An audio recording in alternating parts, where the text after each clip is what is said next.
Hello everyone, welcome back to my channel వాయిస్‌కి legal awareness. నేను మీ శైలజ అడ్వకేట్. ఇవాళ ఒక సక్సెస్ఫుల్ స్టూడెంట్ స్టోరీ తెలుసుకుందామండి. లీగల్ హెల్ప్ ఎలా తీసుకున్నాడు, లీగల్ హెల్ప్ తీసుకున్నాక అతనికి లాభపడ్డా లేదా అనేది ఇవాల్టి వీడియో. అతని పేరు అతుల్ కుమార్. జేఈ అడ్వాన్స్లో 1455 ర్యాంక్ తెచ్చుకున్నాడు. కానీ ఏం జరిగింది అన్నది తెలుసుకోండి. ఇతని పేరే అతుల్ కుమార్. ఇతనికి ఇంకో 2 ఎల్డర్ బ్రదర్స్ ఉన్నారు. వాళ్ళు చదువుకుంటున్నారు. ఇతను ఒక దళిత కుటుంబానికి చెందినవాడు.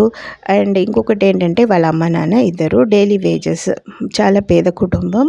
ఏ రోజుతో ఆ రోజు వాళ్ళు సంపాదించుకుని చేసుకునేవాళ్ళు అనమాట. కానీ ఈ అబ్బాయి కష్టపడి సీట్ అయితే దక్కించుకున్నాడు.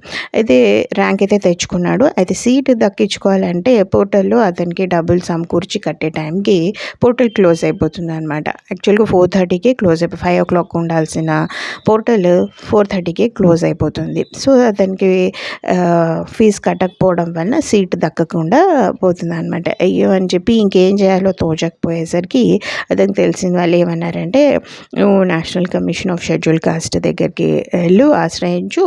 అండ్ ఇంకొకటి ఐఐటి మెడ్రాస్ హైకోర్టుని కూడా ఆశ్రయించు, నీకు న్యాయం జరుగుతుంది. అయితే వీళ్ళు ఇద్దరు కూడా మీటింగ్ పెట్టి సీట్ కోసం మీటింగ్ చెప్తే, ఆ మీటింగ్లో ఏం జరుగుతుందంటే, అది కంప్యూటరైజ్డ్, మా చేతిలో ఏం లేదండి, మేము ఏం చేయలేము అని చెప్పి ఆ మీటింగ్లో తేలుతుంది అనమాట. ఇంకేం చేయాలో అతనికి తోచకపోయేసరికి తన సీనియర్, ఇన్స్టిట్యూట్లో ఒక సీనియర్, నువ్వు సుప్రీంకోర్టుని ఆశ్రయించు, డెఫినెట్గా నీకు న్యాయం జరుగుతుంది అని చెప్పాడు.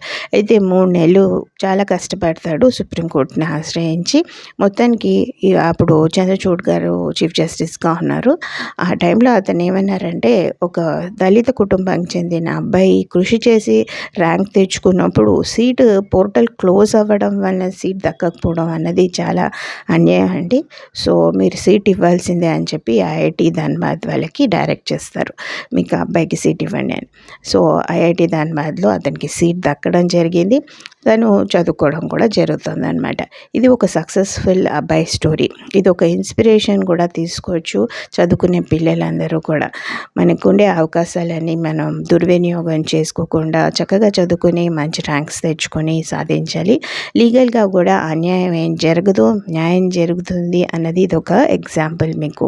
Thanks for watching my channel. Like చేయండి, షేర్ చేయండి, సబ్స్క్రైబ్ చేయండి.